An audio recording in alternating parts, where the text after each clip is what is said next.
Yes, looks like it. Yep, we're live. We're live?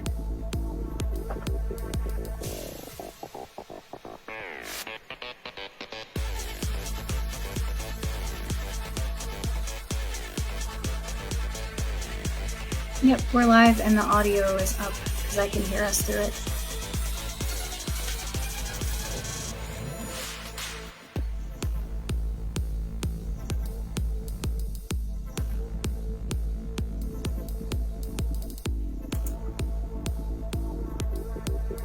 Well, Crystal will just talk until you get your mic. Yeah, Crystal, you can roll the intro. All right. It does look like I have sort of fixed it. Bear with me. We're just rebuilding this thing kind of in the moment as we go. Welcome to the HEF podcast, the podcast of the Home Education Foundation. We're going to see what happens. I know this isn't going to look right. There's a bunch of stuff that doesn't belong. Get rid of all of this. Delete. And the music. Gone. All right. So we do have everybody here. Why don't we talk? Why don't we talk? What a morning. What a day. What a day. We are here. Brenda, would you start us off while I continue to set this up? Or Crystal? I had a lot to talk about. One of the things that was really interesting was, we didn't cover this last week, but I thought maybe we could cover it this week, was that, do you remember the Ogarsh Palm Beach County article that we went through where he was basically blasting the voucher program and all that? Well, there was a parent who had written their own opinion post that went up as well, and it was absolutely fantastic. Crystal, did you read it? Mm-hmm. I sent you the link real quick if you just want to kind of roll through it. I'm going to try to get everything else set back up real quick while we do this on the fly.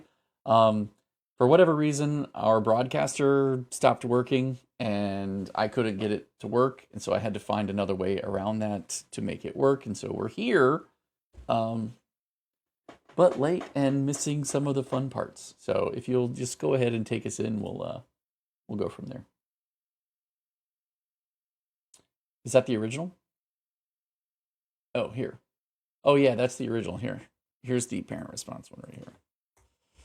Have that. Yeah, it's called Yes, Disney Trips Can Be Educational for Students, Even If You Don't Get It. I love that title. It's great. It ignores the very real challenges families face in finding education that meets their kids' needs. Mm-hmm. So they specifically cite the January 23rd article by the other guy with the title, and it says that it unfairly mocked families who use Florida's education choice scholarships to provide learning environments tailored to meet their children's individual needs. Instead of casually dismissing their choices as being frivolous and unwarranted based on media reports, I wish he had talked to some of those parents who struggle to find the right fit for their kids. These are the square pegs that don't fit into any system's round holes. And from there, this person goes on to explain how parents are seeking more individualized educational environments for their children and tailoring instruction to meet each of their learners' needs. They go on to talk about the educational value of things like museums, nature hikes, aquariums, and even places like Animal Kingdom or Epcot. And so it's a really good article, kind of focusing on the fact that this guy who wrote the original article must not have actually interviewed any parents who are using these expenses legitimately as a way of tailoring their children's education. So I was really happy to see this counter article published by the same Palm Beach Post, just kind of expressing the opposite viewpoint on the subject. I'm glad that the Palm Beach Post was willing to publish this one.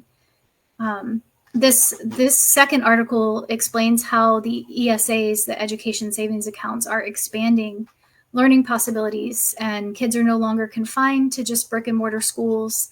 You can combine different settings. You don't have to even just be stuck in your home. You can be out and about learning in a lot of different environments. So it just did a really good job of explaining. Yeah, it was very well written. How out of the box home education really is. That you know these experiences are legitimate learning experiences for children. So she did go into a bit at the end specifically about micro schools, because that seems to be the angle that she's coming from. But the whole first part of the article was specifically in response to the way he mocked the use of the scholarships for things like theme park tickets and large screen TVs and all of that. So it's worth a read, and I'm happy that the Palm Beach Post was willing to post these, like this other a viewpoint from the other side, you know. Yeah, absolutely. I think she mentions they conduct marine science classes in public parks along the coastline, or teach physics and engineering concepts using surfboards and skateboards. Many of our small supportive environments allow students to kind of learn at their own pace, explore nature, develop lifelong skills through hands-on experiences. And parents aren't just looking for a day of fun. They're looking for a chance to help their children succeed when other approaches have failed them. I love her closing paragraph right after that too. Go ahead. She said, Sarabino's column reads as clickbait designed to stir outrage rather than foster understanding. If he spoke with parents who rely on these scholarships and the options they provide, he'd hear stories of perseverance and transformation. Mocking their choices only underscores a lack of awareness about the challenges they face and the courage it takes to forge a new path for their children's education. So, yeah, I couldn't agree more. I think it was a fantastic article. Brenda, you look like you were about to say something. I think we should send it to all the legislators. Yeah, I think so. I think so. This is a copy/forward. I think it's awesome. And then, I'm going to put up on the screen real quick, just as a way of kind of following that up. I love the, we've talked about this for several weeks now in a row, but the Tell Your Story project that we've had going on, where we've been wanting parents to kind of talk about those different experiences and why they're so valuable, why they're so important. We had a post that we put up about what homeschooling means to you. And we got all of these pictures, hands-on, children sewing, traveling. They have this huge van. They take their learning experiences on the go. One of my favorites is these girls that are outside with their notepads and their little bug capturing kits, and they're at the beach in the weeds trying to see what kind of critters they can find and catalog and write about. And then you've got the microscopes here that they're using. I love this one here, where they're learning how to start a fire with the friction sticks. And then this kid over here is doing soldering on a circuit board, which is absolutely fantastic. What a cool moment and a skill. And this little gentleman here is he's turned upside down, elbow deep in a car engine, which is just totally fun. On all of these hands-on and traveling learning experiences, you can poke fun at them, but they work. They work because the parents are able to customize. Their motivation for kids to learn. And if the kids are already interested in those, then you bring in all of the academic parts into it, whether it's math or science. And it's a subject that kids enjoy, so they will remember it. You can teach about vacuums. You can teach about all kinds of things as you're using what the child is interested in. And there have been studies done on what people remember, and they remember what they're interested in. Mm-hmm. Yes. And as a side note, I dropped the link to the article that we were just going over in the comments on the live stream. So okay. Any of you who are watching, if you want to send that link to your local representatives or senators and just kind of use that as an introductory point. Just be like, we see so much in the media that is bashing the scholarship. And I just wanted to make sure that you guys have seen this other side of things that really is a better representation of what's going on. However you want to phrase that, but it would be an effective way of communicating the opposing viewpoint to what most of the representatives and senators are seeing in the media. So yeah, it's very alarming, because this isn't the only article that I saw in the last week on this, and it seems like they're dripping them here and there more and more. One of them was talking about how high income families are the ones scooping up the scholarship and stealing money from public schools, essentially. And it's all clickbait. It's all clickbait designed to prey upon the uninformed, the people who don't know. When you don't know anything else about this, and all you've known is this public education system that everybody kind of taps into and relies upon, you're kind of at a loss for how to respond to any of these things. And so it plays upon knowledge gaps and things like that for the public as a whole, and stirs people up to put pressure on the legislators to do things that they don't have all the information for. And I think it's very important that they know what home education looks like and why parents do it, why they choose it. It is a sacrifice. Even in some of the conversations that we've had with our legislators in the last couple of weeks, they don't always understand. Even when they're friendly to it, they don't always understand like the little nuances to it. I had at least two people talk about how the scholarship freed up funds, and it should free up funds for parents, and there's no real need that they have to get digital devices. They can buy a computer with the money that it frees up. And there are two main things that I have a problem with when it comes to that. One, historically and personally, our homeschool family was a single income family, and it didn't free up any money for us. We just told our kids no to a lot of stuff. Going outside and grabbing handfuls of dirt, going to the library, checking out books,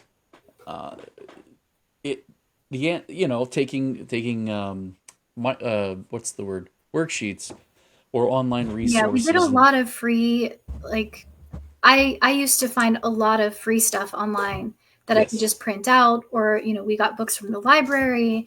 Everything was done as cheaply as possible or free.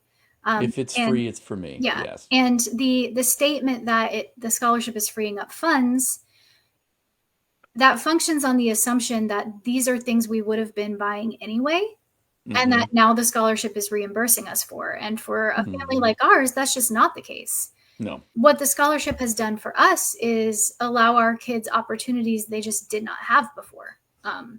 So there's no money being freed up.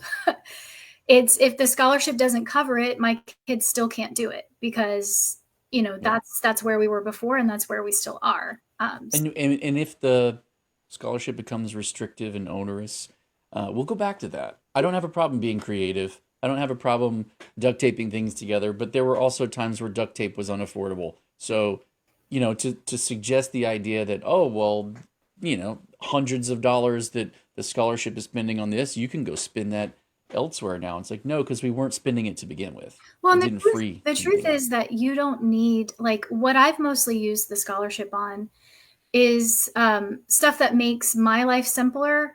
I'll order a prepackaged curriculum or a prepackaged science kit instead of having to go shopping for all the individual pieces myself. It's stuff that's freed up time for me. But the reality is that you don't need very much money to homeschool. You can find a way to do it. You can find a way to home educate on a shoestring budget. And so that's always been our encouragement to parents is, this money is a blessing, but it's not worth the exchange of your freedom. So don't become dependent on it. Be willing to walk away if you need to walk away, But the thought that we just all were spending all this money that we now are getting reimbursed, therefore we don't need digital devices because we should have it in our budget to go purchase them. I'm pretty sure there are lots of families that that's not the case for. So Right. And so the concept that the scholarship is fungible, meaning now that there's money it's spent over here, it's not over there. That was one of the things that I had an issue with. And the other thing that I had an issue with was the default idea that digital devices just means computers. There's a lot that falls under digital devices, and a lot of the concern is with the early primary students who, screen time or screen time in an early childhood development, and they're against that and they think it's a bad thing, and I can't disagree. I think too much screen time for young children's is not good, but at the same time, all the digital devices that are nuanced that lead older kids into STEM projects or resources that they're going to use to become career ready. There is absolutely no way that you're going to step into the digital age that we live in and need hands-on real world experience with programs, computers, softwares, different types of softwares that you need to understand and know how to use, like breathing, like a fish breathes in water. Like you need to know how to use a lot of these, and the only way to do that is time on task, hands-on learning with these programs. And for some, like our family has 4 kids. There's other families that I know of that have 10 kids, and it can be very challenging without digital devices to give each of those children what they need to springboard them into successful careers and career life and get them ready for that. And I just think that's, 18 years old or 17 years old is a bit late to start learning how to type an email. There's the world we live in. You're going to need to know how to go, and it operates fast at lightning speed. yeah. The other thing is that digital devices and digital periphery devices include things like printers, which every home education family is going to need at some point, I'm pretty sure. And, depending on what your child is into, things like a drawing tablet, so they can learn how to do digital editing on their photography or digital art. Those are all also, legitimate sort of niche devices that are very educational and not as generic as a computer, but not that affordable to just go buy. So there's more than just laptops and tablets that fall into this category. The one that I've seen the most often mentioned, that other than computers, is printers, because a lot of home education families do a lot of, if they are trying to do it on a budget, they're downloading stuff from Teachers Pay Teachers, they're buying printable PDFs, and then you have to have a printer to print those. Yeah. You can't even be a mechanic anymore and work on cars if you don't have computer components and all these digital additional pieces. It's not just an electrical combustible system anymore. It's digitized in many ways. It's our whole existence anymore, and a lot of times that's the piece that's cost prohibitive in terms of getting experience with it. And for parents, who's, again, families where it's not a fungible matter, it's a matter of they don't have it. They just say no. We just told our kids no. And I would buy for my business a more advanced like tablet or phone, and then when I had like thoroughly used it up and it was out of date, then I would let my kids kind of practice around and play on it. But man, that's not the same as being able to like move. Some of those things stop getting support after time, and they're not. Or they just become so glitchy. Like the kids have a computer that's my old computer that I stopped using because it was and the screen just busted.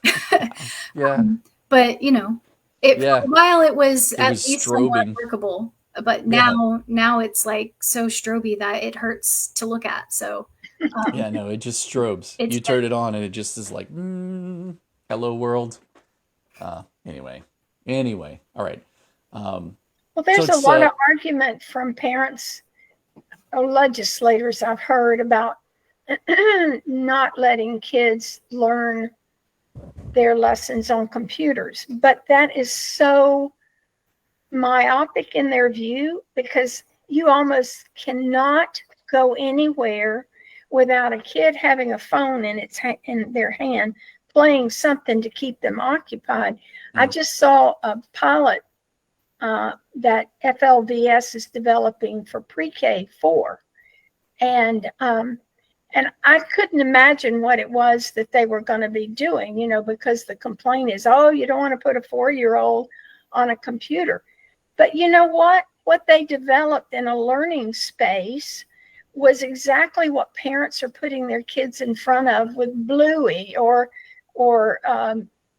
whatever, the Sesame Street, where they're doing funny little things with songs so they learn the alphabet or they learn how to count. I mean, there's not probably 10 people on the planet that don't allow their kids to learn that stuff while they're cooking dinner, or kids unhappy and they're setting them in front of a device, because that's what helps them learn. So it's interesting. It's like, almost stick figures. It's not putting them into pornography or anything, for heaven's sakes. It's just a way of learning. And it's the way kids learn today. Yeah. And just to expand on that, we don't do online learning for our kids currently. Like, we don't have any online classes we've purchased for them or anything. But for a lot of families, that is the way that they are tackling topics like algebra or things that they don't, rather than taking their kid to a program, maybe transportation's an issue, so they have an online tutor. Those families need the devices to be able to access that. Or field trips to the Capitol in Washington as they're learning about government. I mean, there's so much education stuff out there that you can't do yourself. But right, with the aid of a computer, you can really expand the child's environment. Yeah, and to echo Jason's point, the kids that are growing up now are going to need to be technologically competent. That's just the reality of our world. Like, everything requires, almost any job you have is going to require some level of technology. And even if you're a stay-at-home mom like me, a homeschool mom, I can't even tell you the number of times I use technology in a week to pay bills, to check the bank account. Like, kids are going to need to know how to use technology. That just is the world we live in.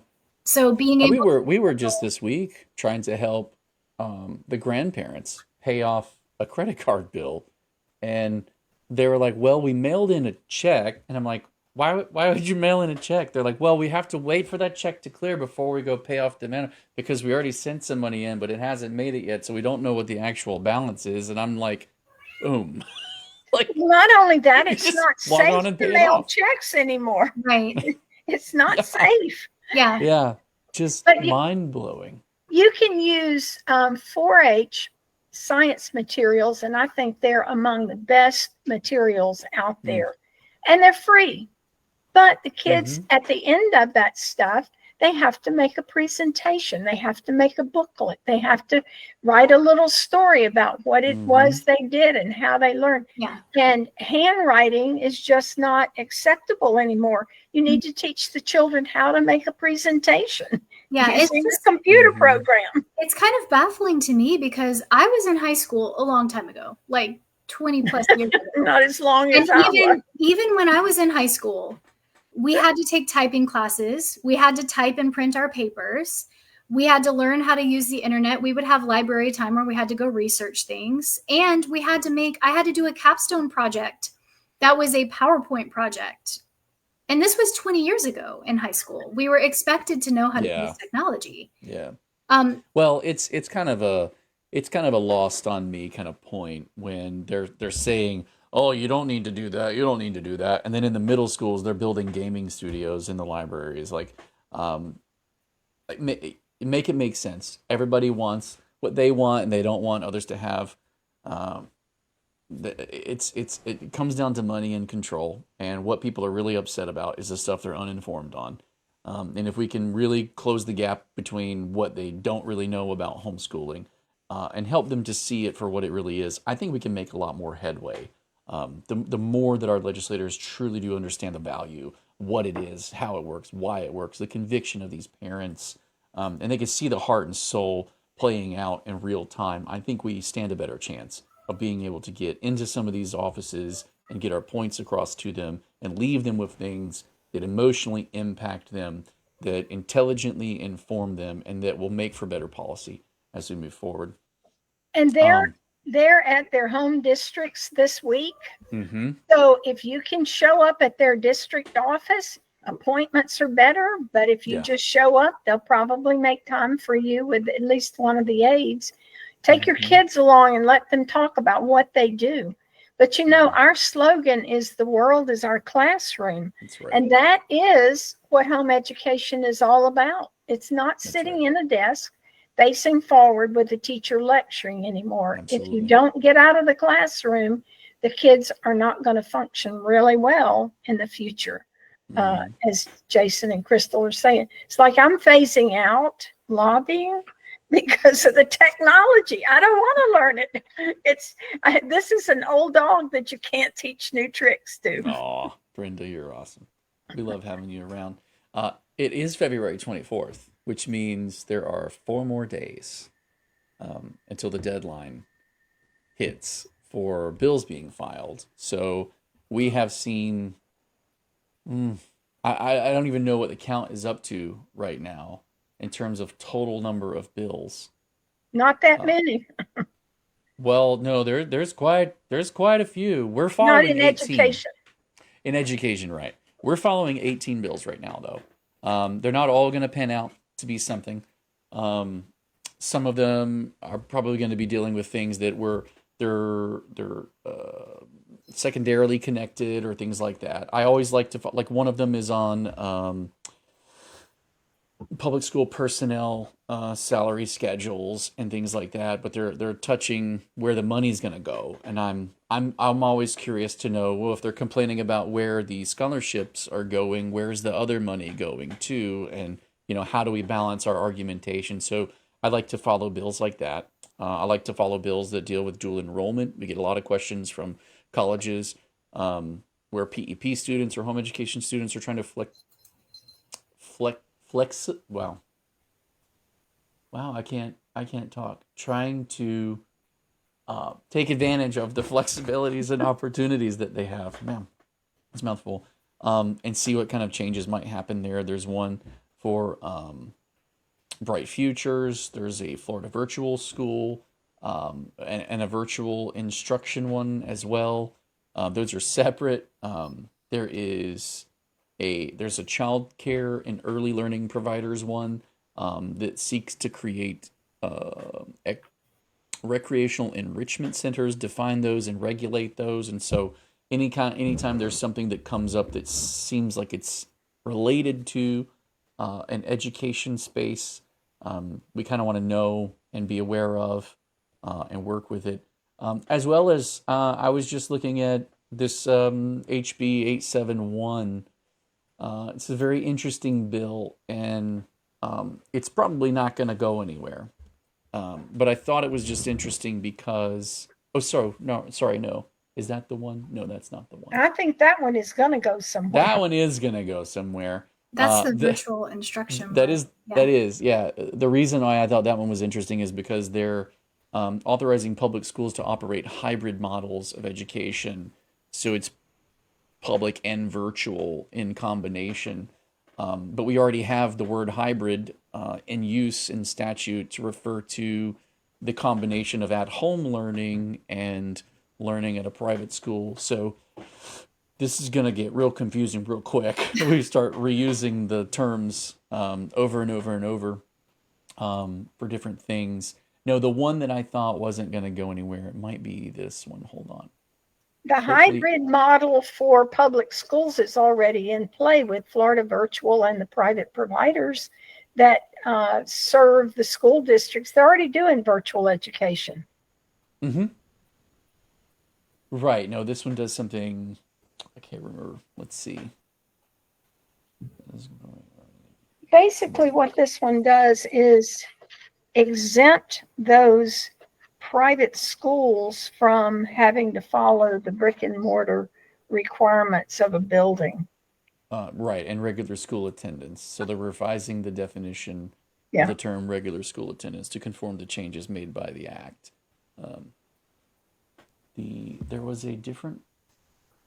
I just had it up a second ago. I may have closed it in my panic to try to get the stream up. No. Oh, no, because I really wanted to. Oh, here we go. Here we go. It's 811. That's what it is. There it is. I have it open over here. Yeah. No, this one, okay, this one, back to that conversation. I pulled this one up because I don't think it's going to go anywhere. This is a separate one. This is HB 811. So not to make anybody panic, but this particular bill is aimed at removing provisions relating to prohibited training and instruction in specified concepts which constitute discrimination on the basis of race, color, national origin, or sex, and it repeals 1000071.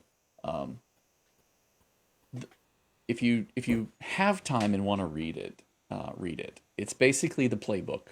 It's the liberal progressive playbook.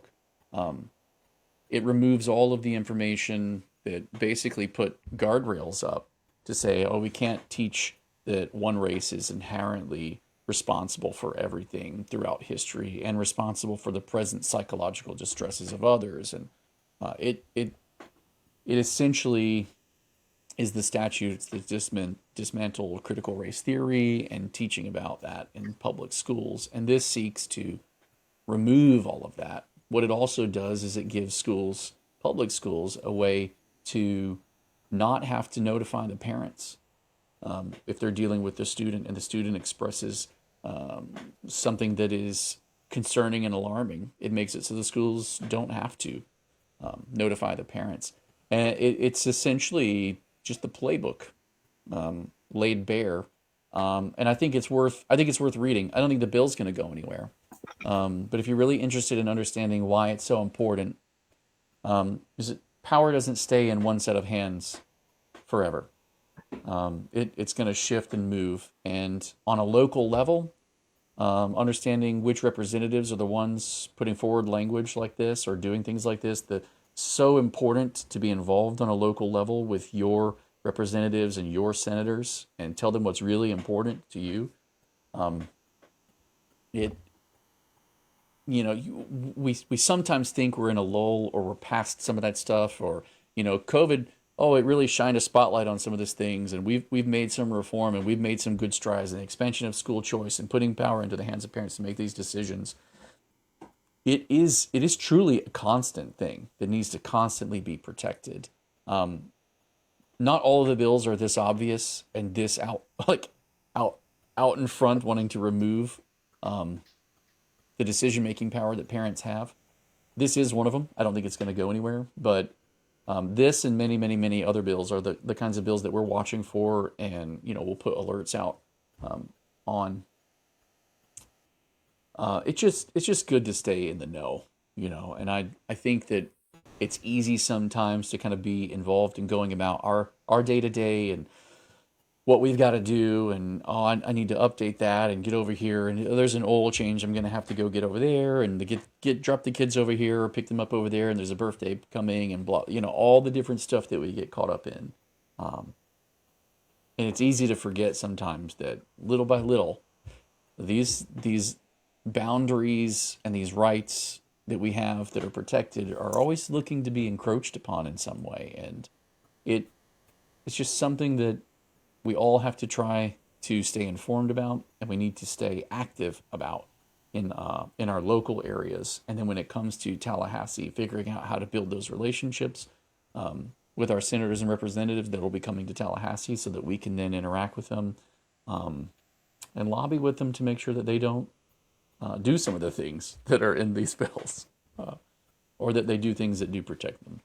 Vicky says, we cannot be lazy or indifferent and take our freedom for granted. Thank you all for the work that you do. You're absolutely right, Vicky. Thank you. And thank you for your support. I appreciate it. I do need to connect with you. Senator Burgess is one that we want to talk to and see. He's the one who put together the Bright Futures bill, but he may also be sponsoring some of the other bills. And there's some different things going on, things that we were told would not be happening, then now they might be happening. And, we're just trying to get in front of some of these things. And I know that you have a good relationship with him. So I'd love to connect with you. And I appreciate you being on the stream today. That's really awesome. Well, Brenda, it's been a chaotic morning, a chaotic start. But I need to I have the FHSAA PLAC, the Public Liaison Advisory Committee coming up. So I've got to get ready for that. And I'm sure you have things that you've got to get onto because we have just a set number of days before everything gets locked in. The calm before the storm. This feels like the storm to me, though. So on that note, for those of you who are watching, please keep an eye on the forum in the coming weeks because when legislative session starts, that's where we will be posting updates if there's something going on or if we need parents to take action on anything.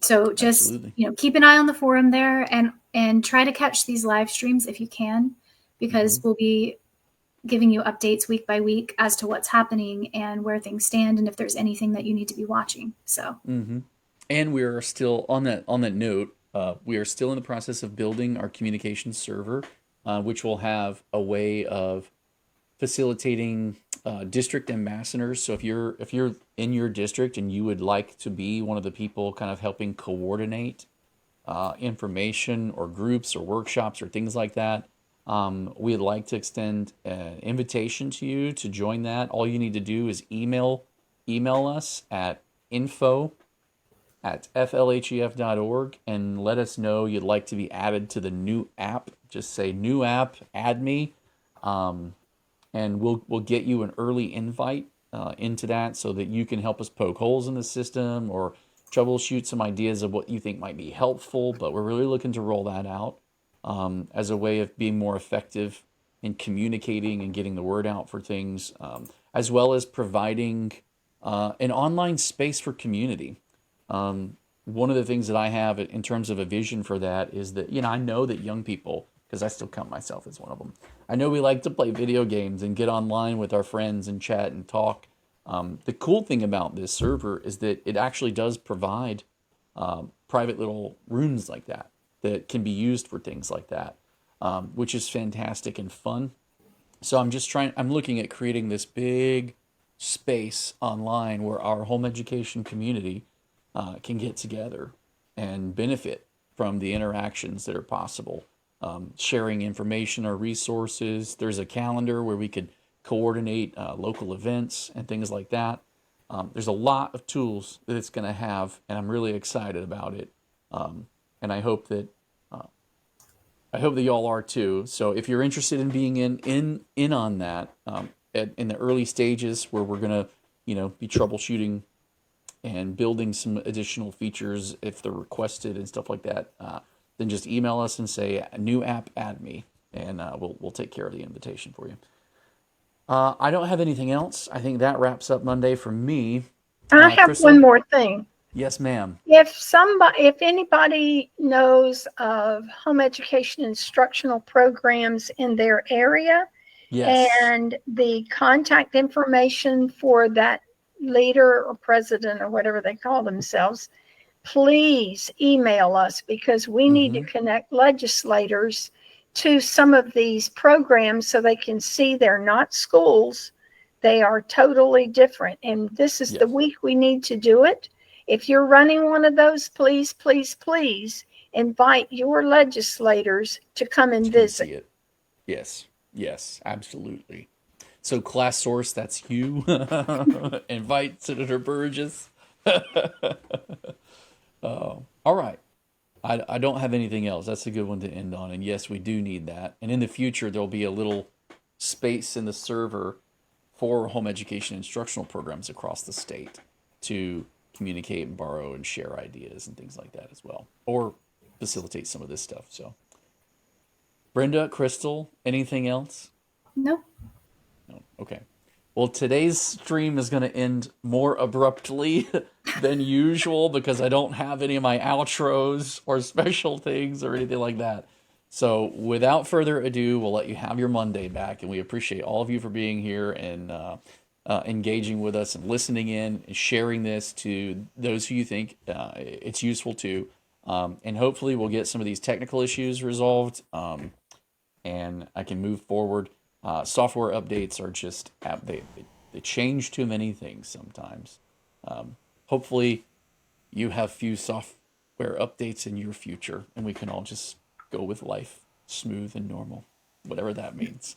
Y'all have a good Monday, and we'll see y'all next week.